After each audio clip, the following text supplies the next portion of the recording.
اعوذ باللہ من الشیطان الرجیم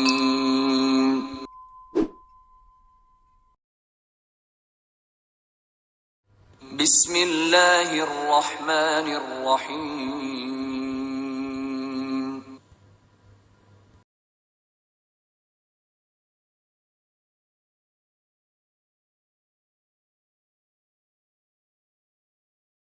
سخاوت کا دریا۔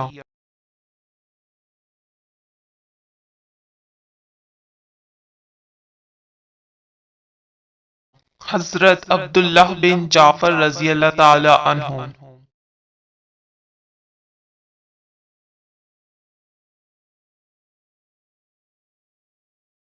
آسمان پر ستارے ٹمٹما رہے تھے، چاند کے بغیر وہ کتنے ادھورے لگ رہے تھے۔ ان کی چمک دمک اور جھلملاہٹ زمین پر پھیلی تاریکی کو دور کرنے میں ناکام ثابت ہو رہی تھی۔ زمین پر پھیلی اندھیرے کی چادر میں چند ہیولے حرکت کر رہے تھے۔ ان کے انداز میں ڈر، خوف اور اندیشہ نمایاں تھا۔ چند قدم چل کر وہ رک کر پیچھے کی جانب دیکھنے لگتے، پھر مطمئن ہو کر دوبارہ سفر شروع کر دیتے۔ شاید انہیں کسی کے تعاقب کا اندیشہ تھا۔ جس راستے پر وہ سفر کر رہے تھے وہ نہایت دشوار گزار اور انتہائی پرخطر راستہ تھا۔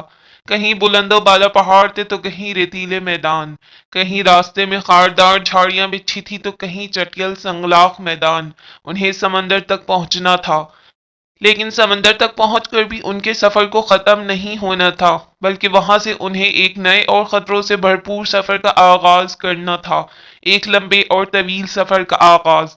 ان مسافروں کو سفر کا آغاز کیے کتنا ہی وقت بیت چکا تھا اور اب ان کی منزل قریب تھی۔ رات کی سیاہی ختم ہونے والی تھی کہ انہیں سمندر کی پرشور لہروں کی آوازیں سنائی دینے لگیں۔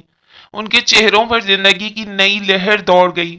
مسلسل سفر نے انہیں نڈھال اور بے جان سا کر دیا تھا، لیکن سمندر کو اپنے سامنے دیکھ کر ان کی ساری تھکاوٹ دور ہو گئی۔ جس مقام پر وہ لوگ پہنچے تھے اس کا نام شعیبہ تھا۔ یہیں سے انہوں نے اپنے نئے سفر کا آغاز کرنا تھا۔ سفر کے لیے انہوں نے تجارت کے لیے استعمال کی جانے والی کشتیوں کا انتظام کیا تھا۔ یہ وہ زمانہ تھا جب کشتیاں اپنی ابتدائی شکل میں تھیں۔ آج کے زمانے کی کشتیوں کی طرح مضبوط اور طاقتور نہیں تھیں۔ اس وقت کے لحاظ سے وہ بھی غنیمت تھیں۔ وہ لوگ کشتیوں میں سوار ہو گئے۔ اس طرح ایک نیا سفر شروع ہو گیا۔ سمندر کی بلند و بالا لہروں پر کشتیاں کھلونوں کی مانند اچھل رہی تھیں۔ طوفانی لہروں کے دوش پر بہتی ان کشتیوں کا رخ جنوب کی طرف تھا، افریقہ کی طرف، جہاں انہیں ملک حبشہ پہنچنا تھا۔ مسلسل سفر کرتے ہوئے وہ باب المندب سے اوپر چڑھے، جو جزیرہ عرب اور افریقہ کے ساحلوں کے درمیان بحر احمر میں نہایت تنگ جگہ ہے، اور سمندر کو عبور کرتے ہوئے افریقہ کی طرف چلے تاکہ اپنی نئی منزل حبشہ پہنچ سکے۔ حبشہ کا حکمران نجاشی ایک انصاف پسند حکمران تھا۔ وہ نہ تو کسی پر ظلم کرتا تھا اور نہ ظلم کرنے والوں کو پسند کرتا تھا۔ عرب کے خطے سے ہجرت کر کے آنے والوں کو اس کے ہاں پناہ مل گئی اور وہ بے خوف و خطر زندگی گزارنے لگے۔ آپ یقیناً جان چکے ہوں گے کہ ہجرت کر کے آنے والے یہ لوگ کون تھے اور انہیں اپنا ملک چھوڑ کر ہجرت کرنے کی ضرورت کیوں پیش آئی تھی۔ یہ وہ دور تھا جب خطہ عرب پر نبوت کا چاند طلوع ہو چکا تھا۔ محمد مصطفیٰ صلی اللہ علیہ وآلہ وسلم اپنی رسالت کا اعلان کر چکے تھے۔ جن لوگوں نے آپ صلی اللہ علیہ وآلہ وسلم کی دعوت پر اسلام قبول کیا، کفار نے انہیں شدید اذیتیں دی اور ان کو طرح طرح کی سزائیں دی اور ان پر عرصہ حیات تنگ کر دیا، حتیٰ کہ وہ زندگی سے عاجز آ گئے۔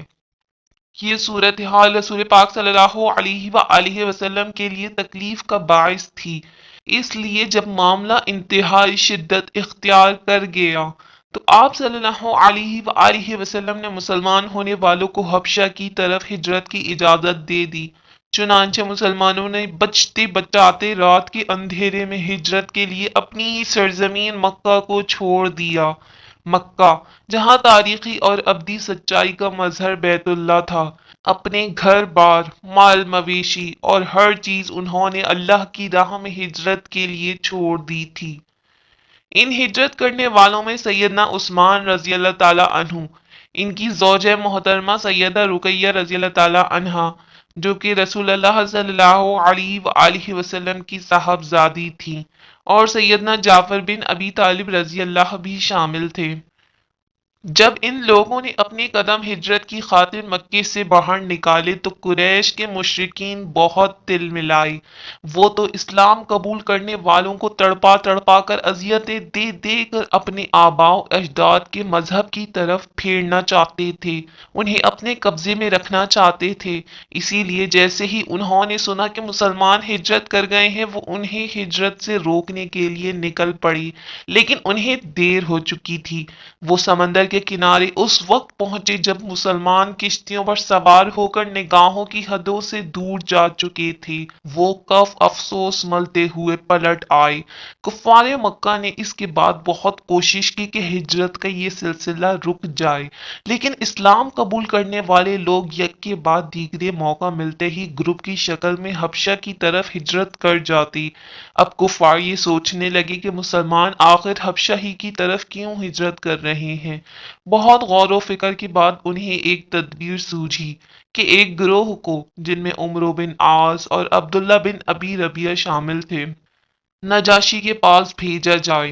یہ دونوں بڑے ذہین اور فصیح و بلیغ تھے۔ ان دونوں نے کاہنوں کی مدد سے نجاشی کو اس بات پر آمادہ کرنے کی کوشش کی کہ وہ مسلمانوں کو اپنے ملک سے نکال دے، لیکن نجاشی ایک عقل مند اور کھلے دل کا مالک شخص تھا۔ کفار کے دلائل سن کر اس نے اصرار کیا کہ مسلمانوں کو بھی ان دلائل کے جواب دینے کا موقع ملنا چاہیے۔ چنانچہ مسلمانوں نے کفار کے الزامات کو رد کرنے اور اپنے دین کی حقیقت واضح کرنے کے لیے جعفر بن ابی طالب رضی اللہ کو منتخب کیا۔ انہوں نے دربار میں نجاشی کے سامنے کھڑے ہو کر واضح کیا کہ ان کا دین غالب اور کارساز قوت اللہ تعالی کی عبادت کی دعوت دیتا ہے، گناہوں میں ڈوبے ہوئوں کو نیکی کے راستے پر چلنے کی ترغیب دیتا ہے۔ اسلام کے عقائد اسی منبع سے پھوٹتے ہیں جس سے سیدنا عیسیٰ علیہ السلام نے رہنمائی حاصل کی۔ سیدنا جعفر رضی اللہ نے نجاشی کے سامنے سورہ مریم کی کچھ آیات کی تلاوت بھی فرمائی۔ نجاشی نے یہ آیات سن کر کہا، یقیناً یہ وہی تعلیم ہے جسے لے کر مسیح اور موسیٰ علیہ السلام تشریف لائے تھے۔ اس کے بعد اس نے عمرو بن عاص اور عبداللہ بن ابی ربیعہ کو واپس جانے کا حکم دے دیا۔ یوں کفار کو ناکامی کا سامنا کرنا پڑا۔ یہ جعفر بن ابی طالب رضی اللہ سیدنا علی المرتضیٰ رضی اللہ کے سگے بھائی اور رسول پاک صلی اللہ علیہ وآلہ وسلم کے چچا زاد بھائی ہیں۔ وہ سب سے پہلے ایمان لانے والوں میں سے تھے، نہایت متقی، پرہیزگار اور سخی تھے۔ انہوں نے اپنی بیوی اسما بنت امیس رضی اللہ کے ہمراہ ہجرت کی تھی۔ حبشہ میں قیام کے دوران ان کے ہاں عبداللہ، محمد اور اون نامی بچے پیدا ہوئے۔ جب عبداللہ رضی اللہ کی پیدائش ہوئی تو اس کے کچھ دن بعد نجاشی کے ہاں بھی بیٹا پیدا ہوا۔ اس نے سیدنا جعفر رضی اللہ کے ہاں پیغام بھیجا کہ آپ نے اپنے بیٹے کا نام کیا رکھا ہے۔ سیدنا جعفر رضی اللہ نے جب بیٹے کا نام بتایا تو اس نے بھی اپنے بیٹے کا نام عبداللہ رکھا۔ اسے اسما بنت امیس رضی اللہ نے دودھ بھی پلایا۔ اسی بنا پر انہیں اہل حبشہ کے ہاں ایک خاص مقام حاصل ہو گیا تھا۔ زندگی میں امن سکون ہو، اجنبی سرزمین کے اجنبی لوگ گلے لگا کر اپنوں کا سب پیار دیں تو آدمی ساری مشکلات اور مصائب بھول جاتا ہے۔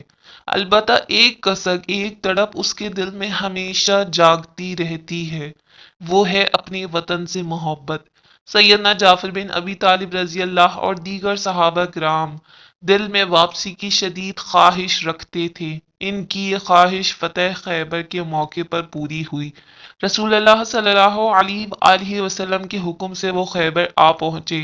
رسول اللہ صلی اللہ علیہ وآلہ وسلم نے سیدنا جعفر رضی اللہ کو دونوں آنکھوں کے درمیان بوسہ دیا اور ان کی آمد پر مسرت کا اظہار ان الفاظ میں کیا: مجھے معلوم نہیں جعفر کے آنے کی زیادہ خوشی ہے یا خیبر فتح ہونے کی۔ سیدنا جعفر رضی اللہ نے جنگ موطا میں شہادت کا رتبہ حاصل کیا۔ جب نبی اکرم صلی اللہ علیہ وآلہ وسلم نے ان کی شہادت کی خبر ان کی بیوی کو دی تو ساتھ ہی یہ خوشخبری بھی سنائی یقیناً اللہ تعالیٰ نے جعفر کے دو پر لگا دیے ہیں، وہ جنت میں ان پروں کے ساتھ اڑتے پھرتے ہیں۔ سیدنا عبداللہ بن جعفر رضی اللہ حضرت جعفر رضی اللہ کے لاڈلے بیٹے تھے۔ حضرت عبداللہ بن جعفر رضی اللہ سے رسول پاک صلی اللہ علیہ وآلہ وسلم کو بہت زیادہ محبت تھی، صرف اس لیے نہیں کہ وہ ان کے چچا زاد بھائی کا بیٹا تھا، بلکہ خود ان میں بہت سی ایسی صفات تھیں جن کی بنا پر وہ سب کی توجہ اور محبت حاصل کر لیتے تھے۔ جو شخص بھی عبداللہ بن جعفر رضی اللہ کو دیکھتا تو اس کا دل بے اختیار اس بات کی شہادت دینے لگتا کہ اس بچے کی ذات میں بھلائی اور نیکی کی خوبیاں نمایاں ہیں۔ جو ان کی گفتگو سن لیتا وہ پہچان لیتا کہ وہ عمدہ عقل و دانش کے مالک ہیں۔ ایک دن ابو سفیان رضی اللہ اپنی بیٹی ام حبیبہ رضی اللہ کے پاس آئے۔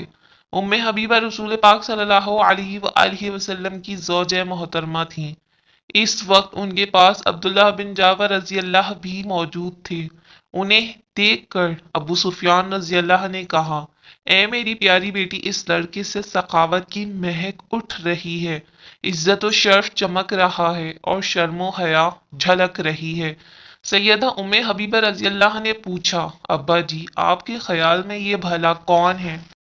ابو سفیان رضی اللہ نے کہا، اپنے خصائل خوبیوں سے تو یہ ہاشمی نظر آتا ہے۔ سیدہ ام حبیبہ رضی اللہ نے پھر پوچھا، بنو ہاشم میں سے یہ بھلا کون ہے؟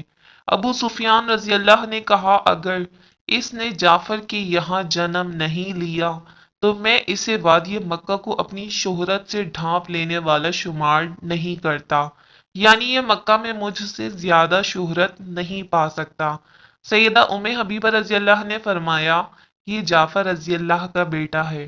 یہ سن کر ابو سفیان رضی اللہ نے کہا، کوئی فوت ہونے والا آج تک ایسا جانشی چھوڑ کر نہیں گیا۔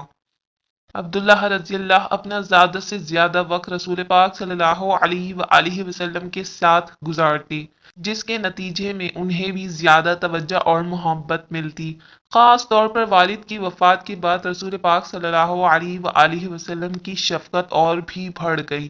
لوگوں نے بھی دیکھا تھا کہ سیدنا جعفر رضی اللہ کی شہادت والے دن آپ صلی اللہ علیہ وآلہ وسلم نے حضرت عبداللہ کا ہاتھ پکڑا اور اس کے سر پر ہاتھ پھیرتے رہے، حتیٰ کہ منبر پر چڑھے اور حضرت عبداللہ کو منبر کی نیچے والی سیڑھی پر بٹھا لیا۔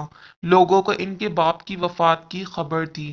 حضرت عبداللہ بن جعفر کی ہمیشہ یہ خواہش اور کوشش رہتی تھی کہ نبی مہربان صلی اللہ علیہ وآلہ وسلم کی توجہ کا مرکز بنے رہیں۔ ان کی قربت کی تمنا انہیں ہمیشہ ساتھ ساتھ رکھتی۔ وہ کہتے ہیں کہ ایک دن رسول پاک صلی اللہ علیہ وآلہ وسلم نے مجھے سواری پر اپنے پیچھے بٹھا لیا اور چپکے سے مجھ سے ایک بات کہی جو میں لوگوں میں سے کسی کو نہیں بتاؤں گا، کیونکہ وہ صرف میرے لیے تھی۔ اپنے پیچھے سواری کا شرف بخشنا اور اپنے ساتھ کسی بات میں چپکے سے شریک کرنا اس بات کی نشاندہی کرتا ہے کہ نبی اکرم صلی اللہ علیہ وآلہ وسلم کے دل میں ان کا ایک خاص مقام تھا، وہ بہت زیادہ قرب رکھتے تھے۔ رسول پاک صلی اللہ علیہ وآلہ وسلم ایک مرتبہ سفر سے واپس آئے تو سیدنا حسن بن علی رضی اللہ یا حسین بن علی رضی اللہ کے ساتھ انہیں بھی پیچھے سوار کر لیا۔ اس طرح تینوں ایک ہی جانور پر سوار ہو کر مدینے میں داخل ہوئے۔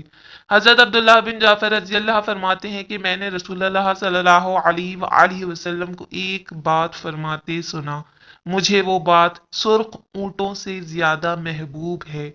سرخ اونٹ بڑے قیمتی ہوتے ہیں، یعنی قیمتی اونٹوں سے بھی زیادہ محبوب ہے۔ آپ صلی اللہ علیہ وآلہ وسلم نے فرمایا، جعفر میری جسامت اور اخلاق میں سب سے زیادہ میرے مشابہ تھے، اور اے عبداللہ تمام مخلوق میں سب سے زیادہ تم اپنے باپ سے مشابہ ہو۔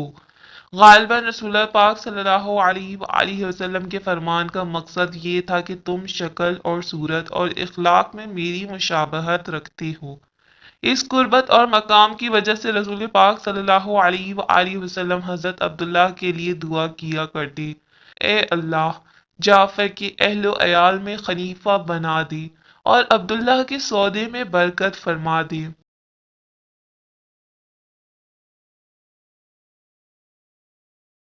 بقیہ قصہ اگلے حصے میں ملاحظہ کیجیے۔ صدق اللہ العظیم۔